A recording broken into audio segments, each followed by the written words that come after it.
अब हम लोग आज के विचार के बारे में बात करेंगे। और आज का जो विचार है वह बहुत ही दिनों से मैं आप सभी को कहता आ रहा था कि हम लोग बातचीत करेंगे अ, नचिकेता की कहानी पर। और नचिकेता की जो कहानी है वह कठोपनिषद, जैसे वेद है, उपवेद है, उसके बाद उपनिषद है। उपनिषद में एक कठोपनिषद है, उससे ली गई है। और इसमें इस पूरे उपनिषद में नचिकेता और यमराज के संवाद के बारे में और परमात्मा का क्या रहस्य है, जो हम सर्वशक्तिमान ईश्वर जिसको मानते हैं उसका कैसे वर्णन किया जाता है, उसके बारे में दिया हुआ है। तो हम नचिकेता के बारे में आज बातचीत करेंगे। और आज इसको कई कड़ियों में हम लोग बातचीत करेंगे, सिर्फ आज ही पूरी नहीं करेंगे इसको। पूरे इस सप्ताह जो है हम लोग नचिकेता के इस कठोपनिषद से, हम लोग नचिकेता और यम के संवाद के कठोपनिषद से, यह जीवन के बहुत सारे रहस्य को सिखलाता है, उसको जानने की कोशिश करेंगे। और मैं नचिकेता के बारे में बताऊं कि नचिकेता जो थे वो गौतम वंश के थे। और वो बाजश्रवा नाम के एक त्याग मूर्ति ऋषि थे। त्याग मूर्ति का मतलब है कि वो, बाजश्रवा का मतलब ही यही है कि बाज का मतलब होता है अन्न और श्रव का मतलब होता है दान देने वाला। तो वह प्रचुर रूप से लोगों को दान देते थे। और बाजश्रवा का जो पिता, उनका जो पुत्र था, वो उनका नाम था अरुण। वह भी बहुत ही बड़े महर्षि थे और वह भी बहुत बड़े दानी थे। और वो कीर्तिमान उनकी बहुत दिशा में फैला हुआ है। और महर्षि अरुण के जो पुत्र थे उनका नाम था उद्दालक। उद्दालक ऋषि ने एक बार फल की कामना से एक विश्वजीत नाम का एक यज्ञ किया। और उस यज्ञ में उन्होंने सर्वस्व दान करने का, सब चीज दान करने का, इस यज्ञ में दान करना होता है विश्वजीत यज्ञ में। तो अतएव उद्दालक ने अपना सारा धन दान दक्षिणा में दे दिया। उद्दालक का एक पुत्र नचिकेता था। और नचिकेता उस समय देख रहा था कि जब गौदान हो रही थी, उस जमाने में सबसे जो बड़ा धन था, सबसे जो महत्वपूर्ण धन था, वो गौधन था, गाय का दान देना। तो उद्दालक जब दान दे रहे थे, गौ दान दे रहे थे, तो नचिकेता ने इस बात को देखा कि उद्दालक बड़े ही निर्बल, जो दूध देना बंद कर दिए है, जो गाय असहाय है, उसको दान में नहीं दे रहे। तो नचिकेता का जो एक बचपन का जो मन था, एक बच्चे का जो भोला मन था, वह बहुत ही निर्मल और अंतःकरण से वो श्रद्धा की आस्तिकता को देखते हुए, कि मतलब उनको श्रद्धा था कि दान देना, और आस्तिक थे। तो उनमें वह सोचने लगे कि पिताजी ऐसी गायें क्यों दान दे रहे हैं, जिनका कि जो झुककर पानी नहीं पी सकती है, जो दूध नहीं दे सकती है। भला ऐसी जो निरर्थक गाय है, उसको अगर जिसको भी दान दिया जाएगा, जिस ब्राह्मण को दान दिया जाएगा, उसको भी दुख होगा, उसके घर में भी दुख के सिवा इससे कुछ नहीं होने वाला। तो उन्होंने ऐसा सोचा और अपने ये मन में किया कि हमारे पिताजी कहीं ये विपट तो टालना नहीं चाहते हैं, गाय को दान में टालना तो नहीं चाहते हैं, या फिर पिताजी के मन में ये लालच तो नहीं है कि गाय जो धन है वो हम अपने बच्चे के लिए, बेटे के लिए बचा लें और दान में कुछ पुरानी चीज और ऐसी दान दे दें। तो नचिकेता के मन में जब ऐसा भाव आया, तो कहते हैं कि यहाँ पर नचिकेता ने एक संवाद में भी लिखा है कि ऐसी कोई भी वस्तु आप दान में नहीं दें जिससे कि जो दान ग्रहण कर रहा है उसको कष्ट हो।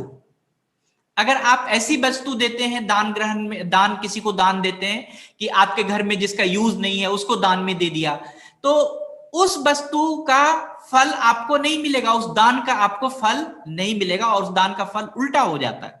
तो नचिकेता ने अपने पिताजी से कहा कि इस दान का क्या सुख पाएंगे, जो गाय आपने सर्वस्व दान तो कर ही दिया, लेकिन ये गाय क्यों बचा के मेरे लिए रखे हैं। तो पिताजी के ने कहा कि पिताजी ये कोई अनिष्टकारी होने वाला है, जिस प्रभाव से हमें बचना चाहिए। और कहा कि पिताजी, मैं सबसे बड़ा धन तो मैं ही हूं आपका, तो आप अपने अब आप मुझे ही क्यों नहीं किसी को दान दे देते। तो पिताजी ने उस उत्तर को झुठला दिया, नचिकेता के उत्तर को कोई उत्तर नहीं दिया वहां पर। फिर ये जो नचिकेता था, ये रुकने वाला बालक कहाँ था, उसने फिर से बोला, पिताजी आप बताइए कि मुझे किसको दान दे रहे हैं। तो पिताजी ने इस बार भी अपेक्षा की। तीसरी बार नचिकेता ने कहा, बहुत ही धर्मभीरु पुत्र था, उसने कहा पिताजी आप अब ये बताइए कि आप मुझे किसको दान देते हैं। तो इतने में ऋषि को क्रोध आ गया, उनके पिता को क्रोध आ गया और उन्होंने कहा, आवेश में आकर कहा कि मैं तुम्हें मृत्यु को दान देता हूं। तो अब तो मृत्यु को दान में नचिकेता चले गए। लेकिन यहां पर एक नचिकेता के मन में सवाल आया कि जो शिष्य और पुत्र है, यहां पर आप बहुत ध्यान से सुने, जो भी शिष्य है और वो पुत्र है वो तीन श्रेणी में बटे हुए हैं, तीन तरह के होते हैं। पहला जो है वो उत्तम होता है, दूसरा मध्यम होता है और तीसरा अधम होता है। तो उत्तम शिष्य या उत्तम पुत्र कौन है, उत्तम पुत्र पुत्री कौन है? तो जो गुरु या पिता की मनोरथ समझकर उसकी आज्ञा का प्रतीक्षा किए बिना उसको रुचि से, उनके रुचि के अनुसार वह कार्य कर दे, वो उत्तम है। मतलब कि आपको पिता बोलेंगे या गुरु बोलेंगे कि ये कार्य करना है, आप उससे पहले उनके हिसाब से, उनके अनुरूप अगर काम कर देते हैं तो आप उत्तम पुत्र या उत्तम शिष्य हैं। मध्यम कौन है? तो मध्यम जो है वह है कि जो आज्ञा पा लेता है, आज्ञा पाने के बाद वह कार्य करता है और मनोरथ जान लेने के बाद, स्पष्ट सुन लेने के बाद, आदेश सुन लेने के बाद, उसके बाद वो कार्य करता है, तो वो मध्यम है। और अध्यम कौन है? अधम कौन है? अधम जो वह है कि आदेश सुन लेने पर भी तदनुसार उसका कार्य नहीं करता है। तो नचिकेता कहा, मैं तो शुरू से ही एक उत्तम पुत्र के रूप में उत्तम श्रेणी का शिष्य हूं, प्रथम श्रेणी का पुत्र हूं। तो मेरे मन में ऐसा आचरण कैसे आया कि मैंने पिता के मन की बात को नहीं समझ पाया कि पिता मुझे मृत्यु को दान देना चाहते हैं।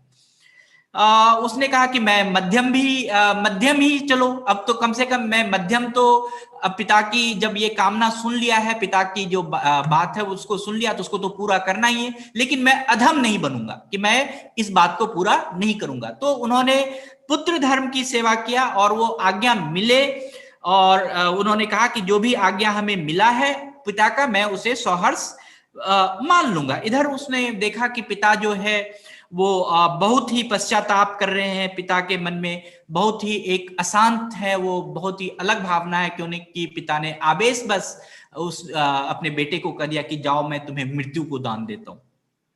तो इस तरह से फिर नचिकेता अपने पिताजी के पास जाता है, उनके एकांत में जाकर उससे विचार करता है और पिताजी को आश्वासन देता है शोक निवृत्ति के लिए कि आप शोक से निकलिए, क्योंकि जो आपका धर्म है, जो हमारे पितामही थे, जो हमारे पिता दादा थे, परदादा थे, वो तो दान देने वाले, सर्वस्व न्यौछावर करने वाले व्यक्ति थे। तो जब भी आपको लगता है कि आप कोई असत्य या कुछ भी ऐसा लग रहा है, आपने कोई असत्य नहीं किया है, आप बहुत ही अच्छा काम किए हैं कि आपने अपने पुत्र को दान में दिया है। तो उसने पिता की संतावना दी और फिर उसने एक शब्द और जोड़ा कि जो ये पिताजी, आप ये मत सोचिए कि आपने जो दान दे दिया तो मेरा पुत्र चला गया। आप ये सोचिए कि जो अन्न है या जो भी अनाज है या जो भी प्रकृति है वो नाशवान है और पुनः उत्पन्न हो जाता है। अगर आप अन्न देखिए कि अन्न की कि वो कुछ दिन के बाद वो सड़ जाता है, और अगर आप वो कहीं उसको फेंक दीजिए तो फिर से वो पनप जाता है, फिर से उसमें पेड़ पौधे आ जाते हैं। तो इसी तरह से जो हमारा जीवन है इसी तरह से है। तो पिता की वो बात सुनकर पिता ने जब पुत्र का वचन सुना तो वो पिता अनुमति देता है अपने बेटे को कि बेटा जाओ, आप सत्य परायण होकर आप जो है यमराज के पास जाओ। और वहां पर वो यमराज के पास नचिकेता पहुंचता है, लेकिन वहां पर यमराज थे नहीं, वहां कहीं यमराज किसी जगह पर कहीं पर गए हुए थे। तो यमराज की पत्नी ने नचिकेता को कहा कि आप बैठिए, आप जल ग्रहण कीजिए, अन्न ग्रहण कीजिए, आप ब्राह्मण बालक हैं, तो आपका उन्होंने पूरा उसका देख रेख करने की बात कही। लेकिन नचिकेता ने कहा कि नहीं, जब तक यमराज जी नहीं आ जाएं, क्योंकि मैं तो पिता का वचन सुनकर यहाँ आया हूं, तो मैं तो अब यमराज जी के हवाले हूं, जब तक वह नहीं कहेंगे कुछ तब तक मैं न जल ग्रहण करूंगा न अन्न ग्रहण करूंगा। और नचिकेता इस तरह से यमराज के दरवाजे पर 3 दिन तक बैठा रहा। मैं अगली कहानी इसको और आगे आपको बताऊंगा कि इसमें और भी भाव हैं। आज जो मैंने कहा कि जो पुत्र और शिष्य की श्रेणी है वह समझने वाली बात है। इसमें सबसे पहला जो बात था कि हम जो भी चीज दान दे रहे हैं वो कैसा दान देना चाहिए। पिता और शिष्य की श्रेणी कैसी होनी चाहिए। इस तरह से ये जो कठोपनिषद है हमारे जीवन में बहुत चीज सिखाता है। तो हम लोग इस सप्ताह पूरे कठोपनिषद पे बातचीत करेंगे और देखेंगे कि क्या क्या सीखते हैं। सर। नमस्कार, सभी को मेरा प्रणाम। ये ना मतलब प्रण लेने की प्रथा हमारे यहाँ बहुत दिनों से चली आ रही है। नंबर एक। नंबर दूसरा, वचन देने की प्रथा। रामायण आपने पढ़ी है, तो रामायण में दशरथ जी ने वचन दिए थे, कैकेयी ने वो वचन मांगे तो उससे वियोग हुआ। और महाभारत के अंदर अगर हम देखें तो प्रतिपल कोई ना कोई कुछ शपथ लेता रहता था कि मैं ये शपथ लेता हूँ, मैं ये शपथ लेता हूँ। तो जो नचिकेता की कहानी अभी बता रहे थे, आलोक जी सुना रहे थे, बहुत अच्छी बात की। पहली बात तो उससे हमें ये शिक्षा लेनी चाहिए कि अक्सर हम क्या करते हैं, हमारे घर में कोई सामान रखा होता है, बच जाता है, खाना बच जाता है जो हम नहीं खाते हैं, तो हम सोचते हैं किसी गरीब को दे दें। कर्मठ प्रार्थना है, ऐसा हमको कभी नहीं करना चाहिए। क्यों? क्योंकि जो हम नहीं खा सकते हैं वो कोई दूसरा कैसे खाएगा। गरीब आदमी है, वो भी, उसके अंदर भी प्राण है, उसके अंदर भी शरीर है, उसके अंदर भी आत्मा है। उसको भी अगर हमारे को खाने से बीमार, जो चीज हम खाने से बीमार हो सकते हैं वो भी बीमार हो सकता है। तो इसलिए कभी भी ऐसी सामग्री जिसका प्रयोग हम नहीं, ये कहा गया, ये हमको सीख लेनी है, ऐसी सामग्री जिसका प्रयोग हम नहीं कर सकते हैं वो हमको किसी दूसरे व्यक्ति को नहीं देनी चाहिए। पहली बात तो ये, नंबर एक। नंबर दूसरी बात ये है कि प्रण देने से पहले या प्रण लेने से पहले हमें निरीक्षण कर लेना चाहिए क्या हम जो हम प्रण कर रहे हैं उसको निभा सकते हैं। प्रण हमको किसी दूसरे से नहीं करना होता है, प्रण अपने आप से करना होता है। तो अपना आत्मनिरीक्षण करके, अपने आप को ढूंढ करके हमें कोई भी कार्य करने के लिए आगे बढ़ना चाहिए, कोई भी प्रण हमको देना चाहिए। तो नचिकेता की कहानी से यही हमारे को सबक मिलता है कि भावावेश में आके पिता ने ये कह दिया कि भाई मैं आपको मृत्यु को दान देता हूं, मगर मृत्यु तो किसी के कहने से नहीं आती। मृत्यु का तो एक समय निश्चित है, समय, स्थान, सब कुछ निश्चित है कि कहाँ आएगी, कैसे आएगी, क्यों आएगी, तो ये सब निश्चित है। तो इसलिए नचिकेता उस प्रण को पूरा करने के लिए चल दिए यमपुरी की तरफ। मगर हमको ये सोचना चाहिए कि जो हम किसी दूसरे व्यक्ति से कह रहे हैं, दूसरे व्यक्ति को करने के लिए कह रहे हैं, वो उचित है या नहीं। तो यहाँ पर एक ही बात आती है कि हमको तोल मोल करके बोलना चाहिए। बोलने से पहले जो हम बोलने जा रहे हैं उसका हमको स्वयं निरीक्षण कर लेना चाहिए। क्या ये किसी दूसरे व्यक्ति को हर्ट तो नहीं करेगा, क्या किसी दूसरे व्यक्ति को नुकसान तो नहीं करेगा। तो यही शिक्षा अभी हमको नचिकेता की कहानी से मिलती है कि नंबर एक, हमें आज्ञाकारी होना चाहिए। हमें मेरे को देना। नंबर एक, हमको आज्ञाकारी होना चाहिए। नंबर दूसरी बात जो है कि हमको कोई भी ऐसी वस्तु किसी दूसरे व्यक्ति को नहीं देनी चाहिए जो हम खुद नहीं ले सकते हैं। एंड तीसरी बात यह है कि कोई भी प्रण ऐसा नहीं करना चाहिए जिसको हम पूर्ण ना कर सके, या किसी दूसरे को भी हमें नहीं कहना चाहिए कि वो उसको करने में असमर्थ हो जाए। धन्यवाद सर। Thank you. आज किसी के लिए कोई धन्यवाद है, कोई ग्रेटिट्यूड है तो हम दे सकते हैं। यस सर, आज है मेरे पास। जी जी बोलिए। मेरा एक स्कूल फ्रेंड है, नाम अनिंदिता बैनर्जी, जो कोलकाता में रहती है। तो कुछ दिन से व्हाट्सएप ग्रुप में वो इनएक्टिव था, तो पता किया तो पता चला कि वो इस लॉकडाउन, अभी के लॉकडाउन में बहुत फ्रस्ट्रेशन, वो स्कूल टीचर भी है, अभी के लॉकडाउन में बहुत फ्रस्ट्रेटेड हो रही थी।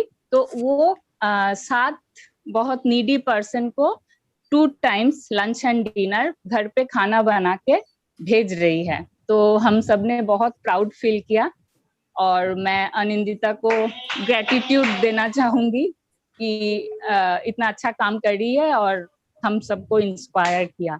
तो thank you Anindita. Thank you, good. मैं जी सर 2 मिनट में और लेना चाहूंगा जी कि कल जो मैंने प्रश्न किया था कि सचेतन से आपको क्या फायदा हुआ, ये सचेतन हमारे लिए है। हम जितनी देर इस प्रोग्राम में रहते हैं, हम सब कुछ छोड़ करके इस पर ध्यान करते हैं, तो उस समय हमारी चिंताएं, दुख, कष्ट सब कुछ मिट जाता है।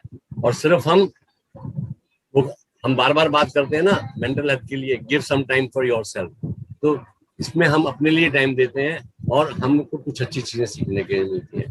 तो मैं थैंक यू करना चाहूंगा मनोविकास फैमिली को कि उन्होंने इस प्रोग्राम को प्रारंभ किया। Heartfelt thanks. Thank you sir.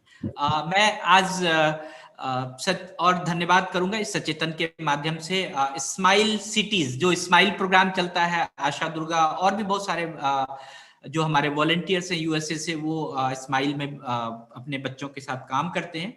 तो आज मैंने करीब 1 2 3 4 5 6 7 8 और भी पेरेंट्स से हम लोगों ने बातचीत की, 8 और भी लोगों से बातचीत किया यूएसए में, और वो सब बहुत ही एक्टिवली बहुत ही खुश थे कि हमें स्माइल में काम करने का मौका मिलेगा।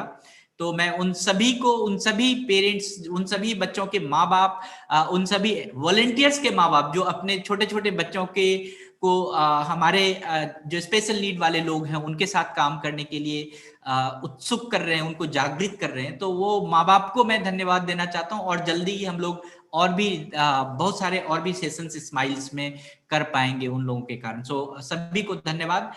स्माइल सिटीज में जो भी लोग आ रहे हैं, स्माइल प्रोग्राम में जो भी लोग आ रहे हैं, उन सबको धन्यवाद। Thank you. और किसी का कोई प्रश्न है क्विक, 1 मिनट का, आधे मिनट का? किसी के पास कोई प्रश्न? जी, किसी के पास? सर मुझे अच्छा लगा। Thank you Naveen. सर आप बहुत अच्छे बोलते हैं। Thank you. सर आप बहुत अच्छे Pleasure बोलते हैं। you come. Pleasure you come.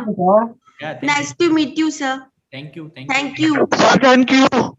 Thank you. आपके आभारी साहब को thank you. Sir thank you. Thank you sir. Thank you. तो प्रश्न नहीं है, सो आप सभी को धन्यवाद। Thank you very much.